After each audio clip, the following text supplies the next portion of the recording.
Peggy, welcome. Thanks, Becca.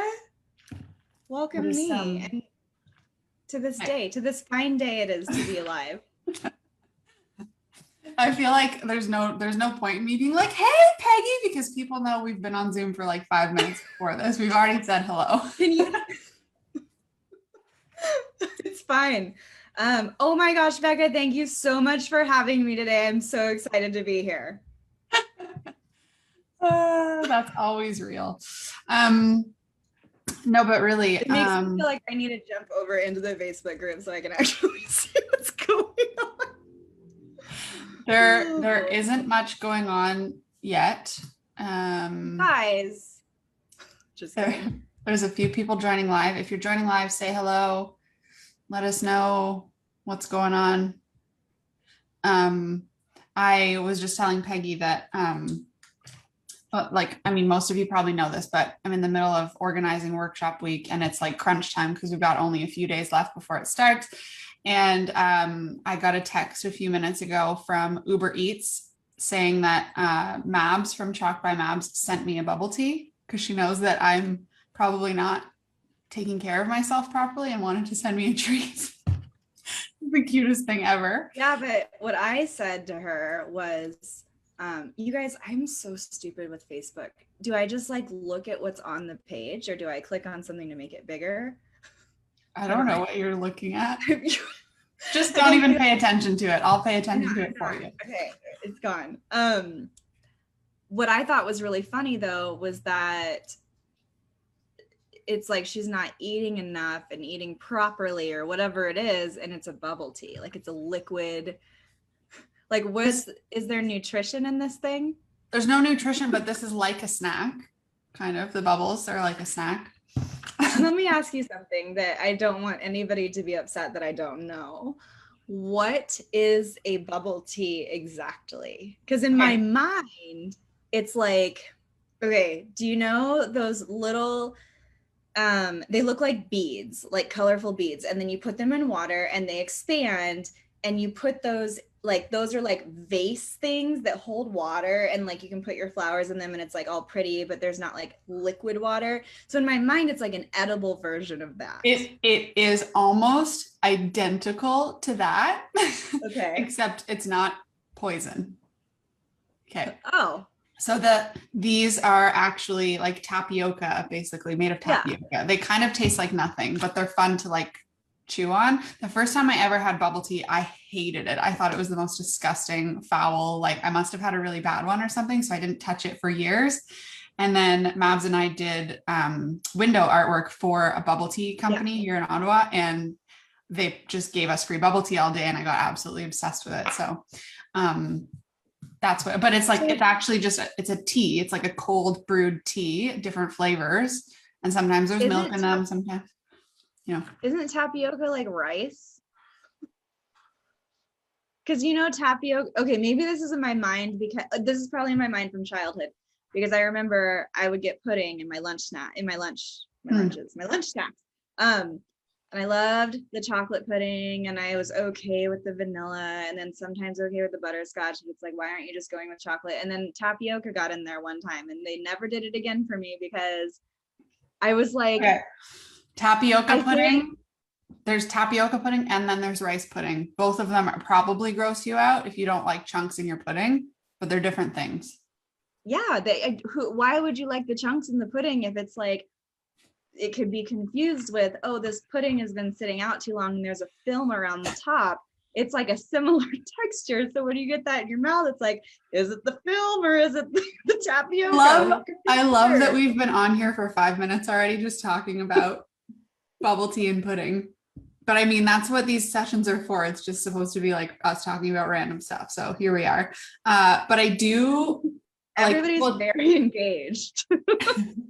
People did submit some questions for you and you haven't seen them ahead of time, right? Because you don't know how to use Facebook. Nope. So I don't know how to use this. You guys, I just for the record, I am being intentional in the next, like maybe 2 months from now, I'm very intentional about reframing what Facebook means to me so that I can be better at it and show up in a way that mostly makes sense to my brain, but also like, yeah, I'm really bad at it. Like I saw a comment a few months ago from somebody that asked a question, and it was like 4 months old, and somebody goes, Instagram, she's better at Instagram. Like they legit said that, because I'm like, yeah, I definitely didn't respond to that. So yeah. Whatever, anyway, some people know you're honest about it. Correct. Questions, I don't know how to use it, and I don't see what, please. Okay, so that's good. These are going to be surprise questions then. Question number 1 is from Kelly, and she wondered, which one of your tattoos is your favorite and what's the meaning of it? Okay. How many tattoos do you have? I don't know. Okay. I try to count, but then I lose track because I forget that one's there. Like I go up my body and my mind, and I'm like, it's usually when I'm laying and can't be bothered to actually move and look. But I think the last time was around 37, but I can't be totally sure. And I haven't had anything done for like 6 years, I think. I think like it's really hard to pick one. I mean, also it's like really sad if you don't. This was supposed to be this color. I mean, it was this color, but this is what happens when you don't wear sunscreen. It's something I'm trying in my 30s now. But I think that meaning wise, it's interesting. This arm has some meaning. I got this one because I, on the surface, am very what you see. You guys know, just from just from this chat, you know. So I used to have a really hard time with intentional connection, and I don't know if it was just feeling anxious or not really knowing how to. Like I would always wonder why it was that my friendships and my relationships were so surface based, and people wouldn't think of me to be a person to dig into those deeper areas. But then the common denominator was me.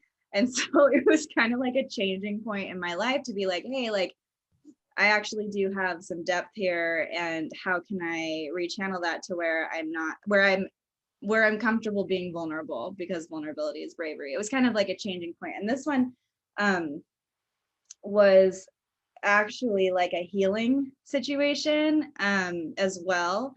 And it was kind of the kickoff of when I actually started blossoming and blooming into this new mindful space that really allowed me to shift my coping mechanisms that did no longer serve me in my adult life. So yeah, there I go deep in that. And usually that's not what I do, but look at me doing the things that I promised to myself. I was just about to say, you're talking about how you had trouble being vulnerable, but there you are talking to the public about vulnerable tattoos. I love that.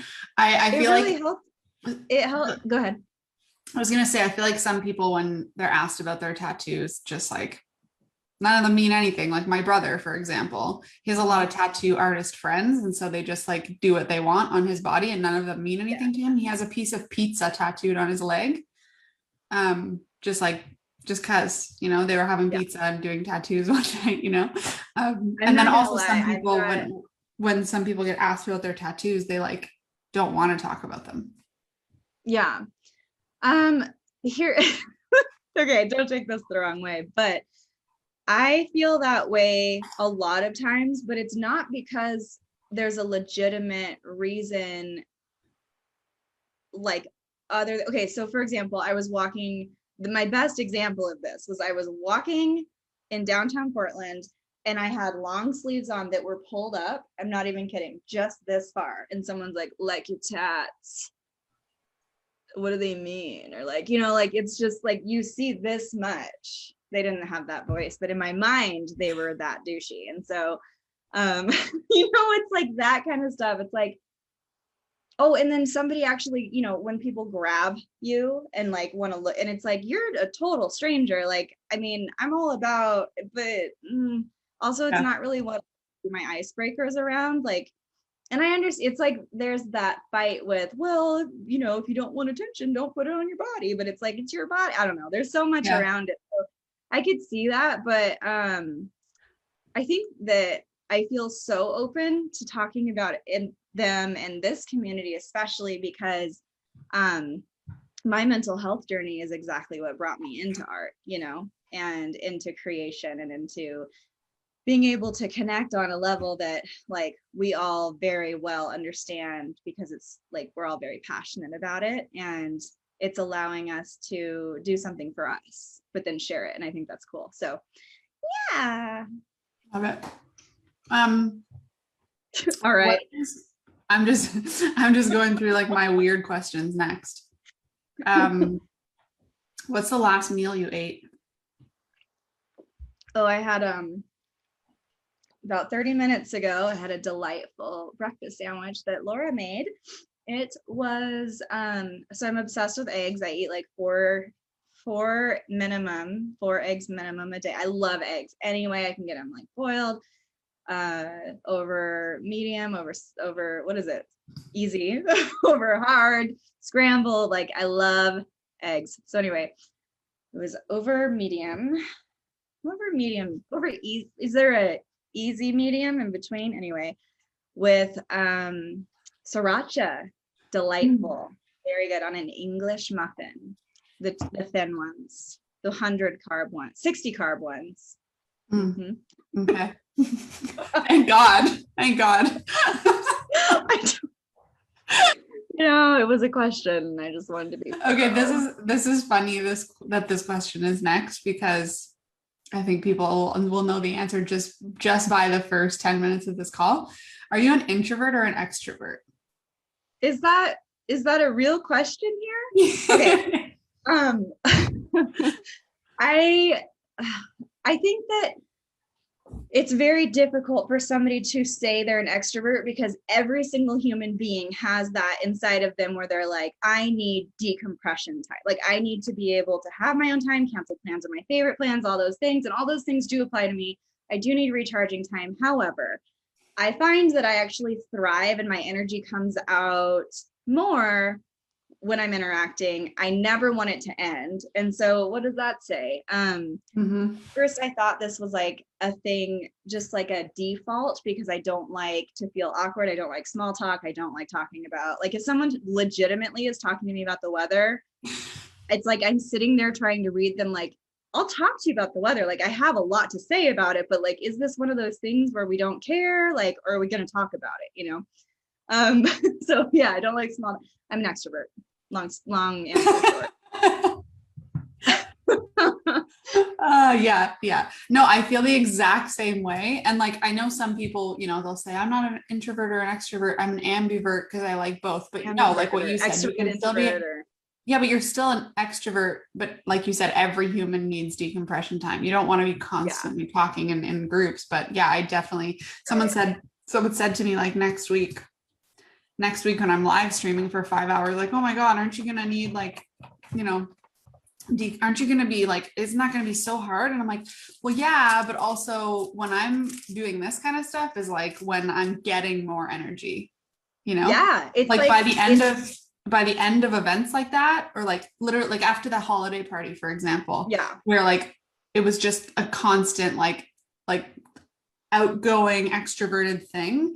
At the end of it, I had more energy than when I went in, and I could not fall asleep. Like that's how I don't get like after an event, I don't need to go like instantly to bed because I can't turn it off. Yeah, you're like buzzing. The weirdest part about it is, so I used to do a lot of stuff. Like I used to fire dance, like stuff that's like in, you know, there's crowds basically. Like you are on, if you will, or bartending or like whatever it was I was doing. And like you have decompression, like you have to close up, you got to pack up, you got to drive home, all those things, maybe stop and get some food. Whereas like these things happen, and then when they're over, it's like you press end and then you're just like, okay, here I am, house. I know. And it's such like, a weird dynamic. It's quiet. What am I supposed to do with myself right now? Yeah, I totally feel that. Like instant shift. Peggy, have you ever slapped someone in the face? I have one time. I know. And I'm not a person that's violent at all. It was one person, and it was my ex, and it was when I walked in on what all of us our worst fear is. And it was like it was like a child like Oh, I thought you meant they were with a child. I was gonna say you should have done more. No, oh my gosh, no. I was like a toddler throwing a temper tantrum, but it was like I was so upset, and I had just no outlet, and it started with just like but then I know I did, and I'm not that person. I'm not, but it wasn't okay. I'm glad I asked and that it question. wasn't hard because, like, you know how you restrain yourself because you're like, I'm not actually doing this, but I'm really mad. Yeah. Okay, I'm not. I mean, I don't know because I've never slapped anybody, but I'm glad I asked you that. Sorry. You don't have to be sorry. I mean, they did you wrong. I was 19. Okay. Oh, speaking of, I just discovered today that when I was 19, I got Lucy, and I'm about to turn 35, and Lucy is still right here. Like, your dog. teens to 35.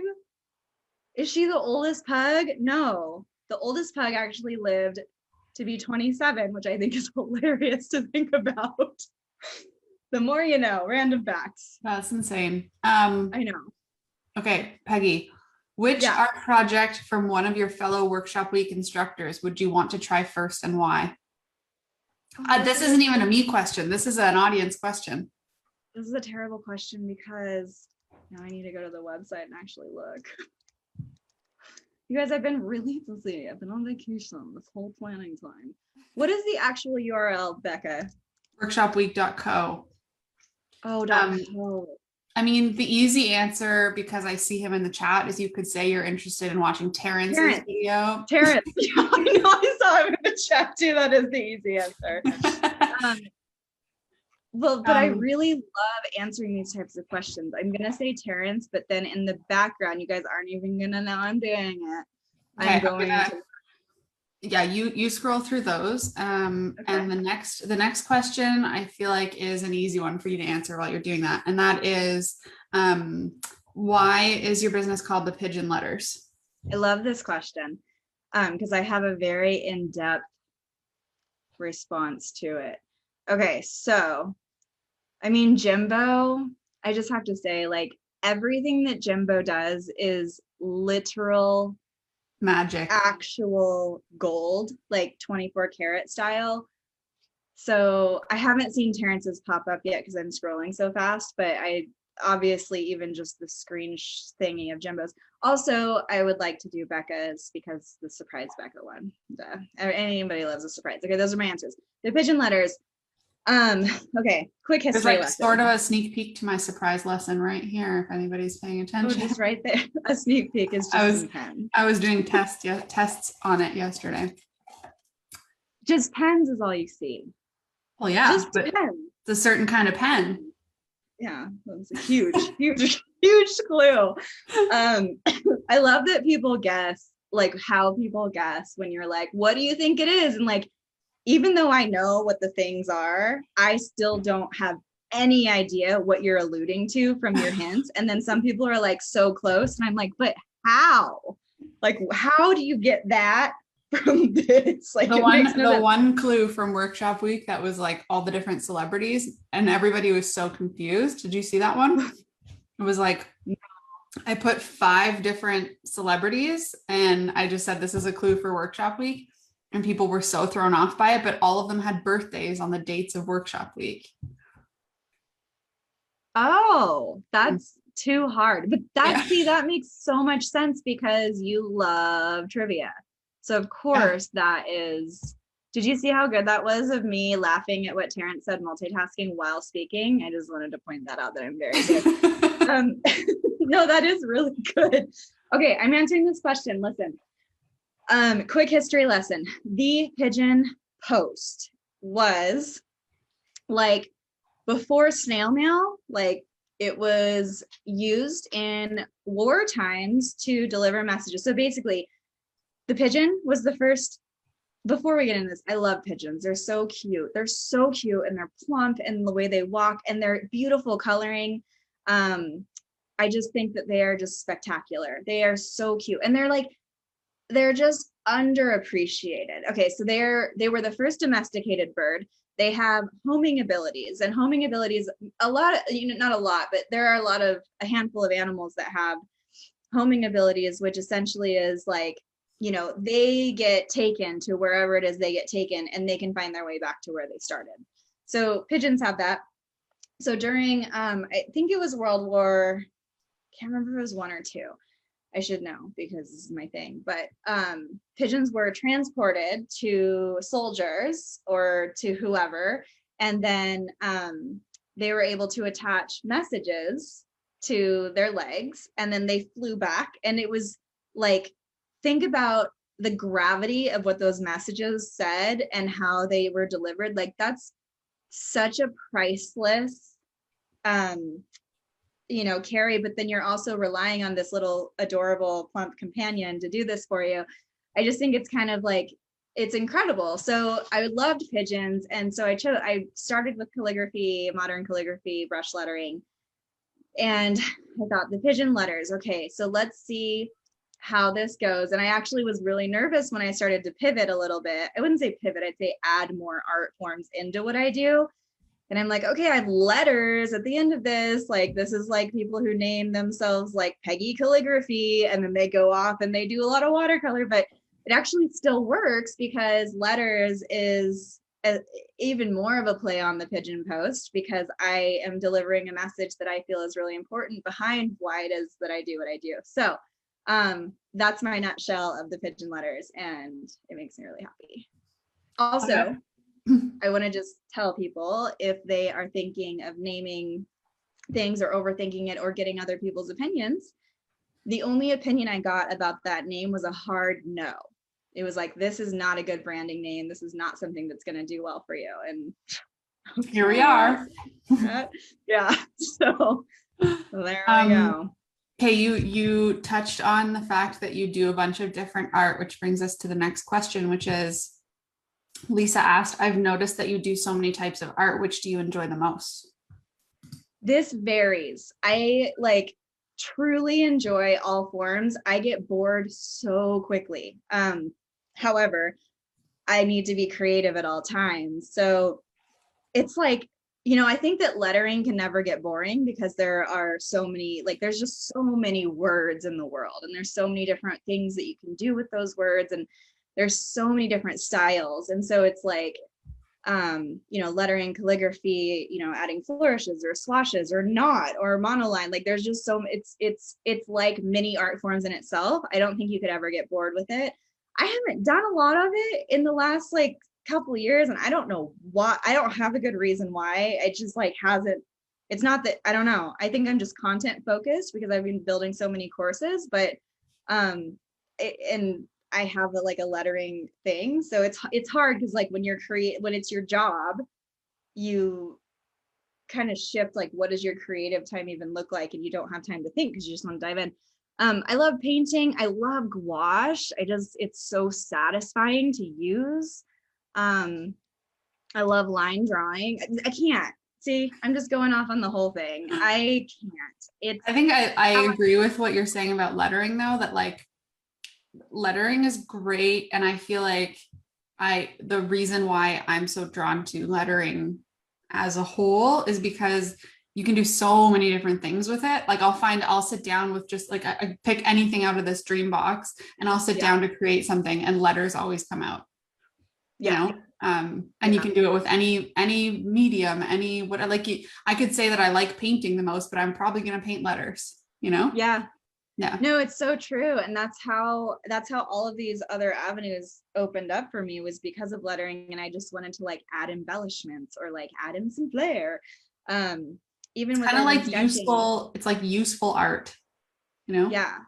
Yeah. And even if it's not calligraphic, lettering itself, I mean, it's all about just having a cohesive alphabet. So if you have this cute, super, super long ascending stem, and then a really, really short overturn or X height kind of thing, if you just keep that the whole way, then you have this really adorable little alphabet that you're using for XYZ. And it infuses a vibe into what you're creating, and it can change just by spacing or just by those little details. And I think that's pretty magical that you can do that with just words and letters. Yeah. All right, polka dots or stripes? I would have 100% said stripes for so long, and for some reason I never liked polka dots. But I think that has changed, and I think that the opposite is ringing true now. I didn't like them before because you know how like we have vibes that we like appreciate and kind of vibe with,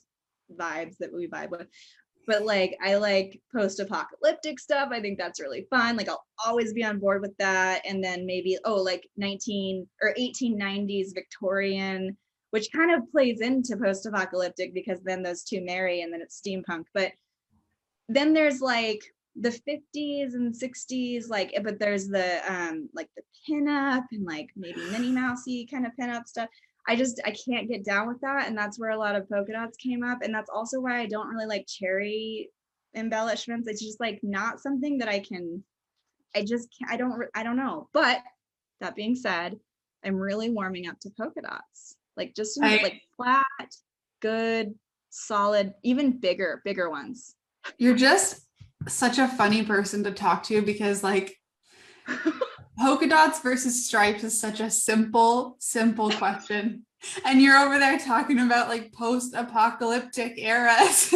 Like, going so deep into it. I'm just thinking would you prefer a striped t-shirt or a polka dot t-shirt? That's like really all the question is. Yeah, I know. And I answered exactly the way I should have. But okay. Let's also address, are these skinny stripes or wide stripes? Are they horizontal or are they vertical? Are they pinstripes or are they like legit? There's two types of people in the world. There's the ones who like see the surface level question, and then there's the ones who like go way deeper in the surface level. Okay. Michelle asked, what's your favorite medium to work with, which we sort of talked about a minute ago. So I'm going to change the question a little bit. Tell us about your quick answer. Gouache. Okay, go ahead. Okay, gouache. But tell us about your current favorite medium to work with, because I know what you've been doing lately and it's cool. So talk about it. What have I been doing lately? Because I don't even know. Making your own colors, Peggy. Oh, okay. Okay, I'll talk about that. Well, not if you're not excited about it. Jeez. No, I am. It's just that. Okay. So, you guys, if you go outside, where does pigment come from, right? So this is it's not a lesson, but it's kind of, and I'm going to go quick, don't worry. But like when you find rocks in nature, I mean, I just want to show you, and they're not all going to be like this right away, but like I have pigment without crushing, without mixing, and that's not always the case. Again, like remember when you're kids and you take a rock and you like scrape it on the cement or your driveway and it like has stuff and you're like, not as good as chalk, but still good enough. And that's just like pure pigment that lives in the earth. And so pigment was first discovered in the earth, but like I have been, excuse you, I have been I've been in the last 6 months, I've been really exploring going outside and finding pigment. And it's been giving me so much joy. And then using mortar and pestle to break this down into, I'm going to find a good one, I think this is the same rock, into powder. Okay. And then once it's into powder, you can mix it with any binder that you want. So this is how you can create watercolor paint, oil paint, you name it, cosmetics, is through just pure pigment with the binder of your choosing. So here's what I want to say though. And the reason I hesitated was I love the process up to here. Okay. Until the day before yesterday, I'd only made oil paint, which is not something I've ever actually painted with. Even then, I was just mostly testing it to see how it worked. And the reason why was because, I'm sorry, I'm going into this. I'm almost done. It's just the easiest to mix with because it's direct oil, pigment, you're done. Whereas watercolor is like gum arabic and clove oil and blah, blah, blah. And I wasn't into it. I'm like, I don't have time to sit here and mix all this stuff. So I bought Daler Rowney watercolor gum Arabic solution so that I only had a one-to-one. So I only had a one-to-one to deal with. I chose a different color. It actually came from this one, and made watercolor paints. And I laughed so hard when I saw how they settled because most of them are cracked. It was my first time doing it. I hated this process. I hated it. It's not my thing. However, if I was to like give all the pigment that I've crushed up to somebody to make the paints, I would love them. It's just okay, Peggy, I have to interrupt you. Have you ever been to Tokyo? No. Well, I've been for like 7 hours. Okay. Have you ever heard of Pigment Tokyo? No. Okay, hold on. I gotta share my screen with you. Okay. Because Pigment Tokyo is a store in Tokyo that literally just is full of these. Oh, that's amazing. And you like this wall is just every pigment you can ever imagine. And it's like the coolest. Is it raw though, or is it like, chemically created, which is fine if it's chemically created. I just think it's so fun when it's like all natural. Oh, I don't have an answer for that, but I have a story for you. It's still really cool. It's so cool. And so Japan is my favorite place in the whole world that we've ever been. And we've been there multiple times now because I just keep having to go back. And that's where the hashtag Poor Ryan thing came from because when we were in Tokyo, I dragged him to probably like 16 art stores. Yeah. Like, all I wanted to do in Tokyo was go to all the art stores. And there was one day he sat outside the art store for like an hour and a half. And when I came out, he was just sitting across the street, like looking down. And so I zoomed in on him and put Poor Ryan, and it stuck, and everybody calls him that now. But that when we were in Tokyo, Pigment was the last one that we were going to visit. And it was like a 2-hour train ride to get there. Wow. And I was so excited. And we get there. It was like a Wednesday at 10 a.m. or whatever. They're closed on Wednesday. Oh no. I was shattered, and we were leaving Tokyo the next day, so I couldn't go back. And so now I look at these pictures and I'm like, how was that? I stood outside the door and like looked in, but I couldn't actually go in the store, and it was so heartbreaking. But that really is. Yeah, but the pigment thing is really cool. Are you making music? That's not me. That's me. You. That's you. And then it stopped. You saw me. I was sitting like this. Wow, my computer is just giving me some love today.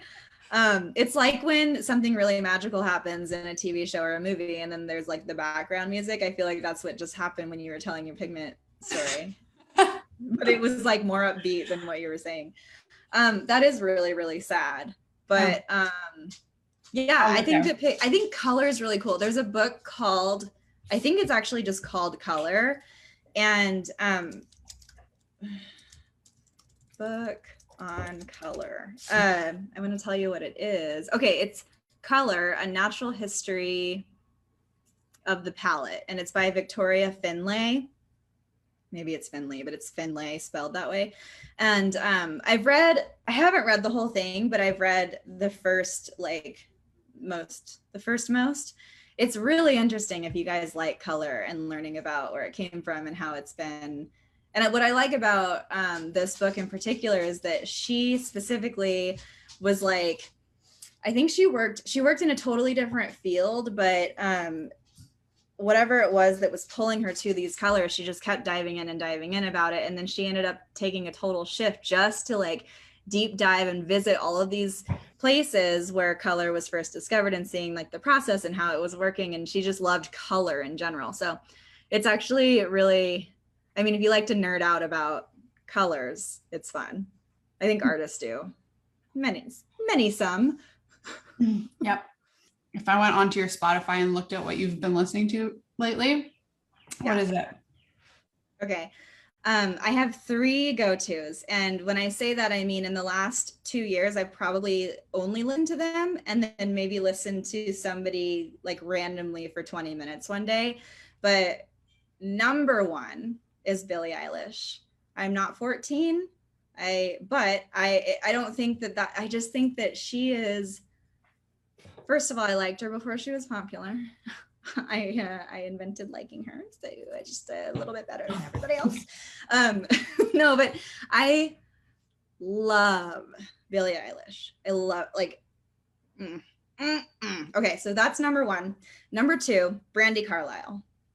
It's kind of a shift for sure, but like Brandy, give me anything Brandy. I just like, whoa. Okay. Her voice is number amazing. 3. Yeah. Number 3 is Sarah Bareilles. Oh. Yep. So I don't think I've ever listened to anything more than like that one hit that she had a long time ago. Yeah, you gotta go deeper than the hits. Okay. There's some real gems. Real good ones. But yeah, so I mean, I'm definitely more in the I appreciate singer-songwriters a lot. Yeah. But I also have I need to learn how to share. I'm going to try to do it in the background. I need you guys to understand how good this playlist is. It's called, I call it Swing Time. Oh, I think I can share it. Let's see. How do I share? Oh, a playlist on Spotify? Copy playlist link. Okay, I'm going to share it with you guys. This is my playlist that it's like all different artists, but it's like this, I called it Swing Time, but it's like way higher energy than, so like, if you've heard of swing rowers, there's a lot of swing rowers on there, and then Wolfgang Lohr, but it's like so good to create to. And this is what best Spotify playlist ever, this. And then I feel like you're probably Terrence is killing me in the chat. He said Sarah B is the truth, got me through some shit. Yeah, right. No, he's really good in the chat. I was gonna say I feel like you're probably similar to me, I would imagine, in that like, can you listen to music when you're working versus creating art, like just working? No. Yeah, me neither. So no music when I'm working, and then if I'm creating, it's like there has to be music. Yeah. Okay. Yeah. Mm-hmm. Exactly. Yes. Mm-hmm. And it's funny too, because I've never really been one that can do silent. Like I've always I can't sleep without a fan on. Like I just need some white noise, but working is the one thing that I just like don't even notice that there's no white noise, nothing. I'm just like very silent. And I felt really bad when I had a physical, like in-person assistant, because I'm like, if you need music, like please feel free to like headphone it up, because it's going to be real boring here. Yeah. Imagine working with Mabs in real life. Sometimes I just have to be like, okay, now we're gonna play the silent game. Yeah. Love her. Send me my bubble tea. Okay, maybe like 2 more random questions. Maybe only one, depending how deep we get. I know. You never know with you. Okay, this one, I mean, I'm not going to put it past you to get deep on it, but I don't feel like it's necessary. Okay. If you had to go without a ruler forever or an eraser forever, which would you pick? No rulers or no erasers? No ruler. Ruler. Yeah. Duh. Okay. I say the opposite because I have an eraser in my hand as we speak. I'm like chopping it into bits. But I would pick going without a ruler because you can use a lot of other things. No, I would go without, or sorry, yes, I would go with, no, I would go without a ruler. Did you say ruler? Yeah. I said I would go without a ruler, but now I feel like I don't even know what your actual answer is. But now that I think about it, I don't think I even use pencils. So maybe I would go, I don't use pencils ever. So I'd probably go without an eraser. I mean, it makes more sense to go without a ruler because you can use anything to get a heart, like to get a good. Yeah, that was going to be my point. Is like I could use this notepad as a straight edge. Yeah. Yeah. So that makes sense because it's like, oh, but I have other tools that will work to do this, whereas an eraser I don't. But do I use pencils? Could you go without? What's erasure? That feels like a smart person word we don't know. I'm gonna look it up. I guess I don't have an answer because now I'm like, but I don't even use, it's the removal, the removal of writing recorded material or data. So it's like, oh, just like it's getting rid of something in general. Yeah. Oh, no. Deep question, Terrence. I couldn't. Oh, could I go without that? Yeah, maybe. Well, okay. So yeah, you're making me question the answer too, because I don't really use pencil that often either. And when I do, no, I do. I use pencil to like, to do a rough of something and then I ink it and then I erase. So I need the eraser. I just ink things, but that's just a patience thing. It's just like why not? But the things that you do are so crisp and clean. And then I'm over here like, let's sketch. Let's make this messy and embrace it all. Yeah. I guess it's a music reference. Terrence is saying that it's 80s music. Yeah, no. Why do you say am I the oldest one in here who listens to 80s music? What are you, 48? I'm not saying 48 is old, you guys. I just know Terrence. And so I'm like, well, what's the cap of what he could be? Like, what, 38 maybe? I think Terrence is older than you think. Really? I'm going to let it up to Terrence if he wants to tell you in the chat how old he is. But like, we're also getting on a speaker happy hour Zoom tonight. So you can ask him then. Yeah, that's true. We can talk about it then. Okay, Peggy, I have to let you go because I have a tech call for workshop week in 13 minutes. We need to iron out. Important one. Yeah, things need to be ironed out. But thanks for answering our weird questions. And I mean, people will also see you at all the workshop week kickoff party. And this is like, if this structure is what all of my lives always could look like, I would be so happy. But you know what? I'm going to get you on a call one of these days and just shoot questions at you. And see what happens then. I will, because you're so good at facilitating them. But I'm like, gosh, I don't know how often Becca actually gets put on the spot. So I'm going to do that. Peggy, I'm going to go ahead and do that. You can ask me one question right now. Oh boy. Okay. Okay. Oh no. Okay. Okay. Would you rather have eyelashes growing out of underneath your fingernails and they were just as sensitive as the ones on your actual eyes? And so like it would make you kind of tear up and maybe make your nose a little prickly. Okay. Or would you rather have would you rather have instead of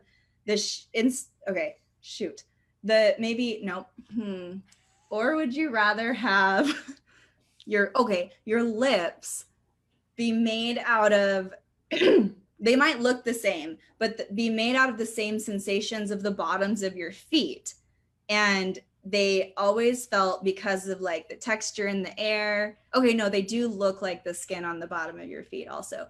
And like they're really ticklish. Okay, well the looking like the skin on the bottom of my feet is just the defining piece for me, because I feel like I can't hide my face and my foot lips. Yeah, but you use your hands for your work, and you would have It's true. I put my hands on camera all the time. You'd be like wearing fancy satin People, clothes. people already comment on me needing better nails all the time. Like if I ever don't have my nails painted, I get, and you were even telling me the other day, someone comments on your nails even when they are painted. Like it's people are so particular about nails. Imagine the comments you'd get if you had eyelashes under your fingernails. They would I wonder if people would think that you like intentionally put them there, like falsies, and then you're trying to like start a trend and you're like really committed to it. I mean, I think at that point you'd have to commit to it. You'd have to be like, yeah, you should do this too. It's fun. I'm thinking of you like writing and getting all of that like sensation, and like you're just up here like snotting and crying because it's triggering that, because it's constantly like on your lash line, only it's on your lash line under your nail. Okay, so it's actually probably the eyelashes thing would probably be worse because it's not only affecting your hands, but it's also affecting your face. Whereas the lips thing is only affecting your lips. Like I could I could probably put lipstick on my foot lips and make them look okay. Wait, real quick. I'm letting you go. Okay, let's just change the question a little bit. First one stands. Okay, eyelashes under fingernails that come out, or would you rather have fingernails or toenails? I mean, whatever one, nails as eyelashes. Ew, no. Okay. All right. Terrence is gonna start calling me foot lips now. Look at him in the chat. Poor Ryan. Foot lips. Poor Ryan. All right. Have fun, you guys. Thanks for tuning in and playing with me. Terrence says, if this is daytime Peggy, I'm very excited for happy hour Peggy. We'll get into that tonight. I'm hanging up now.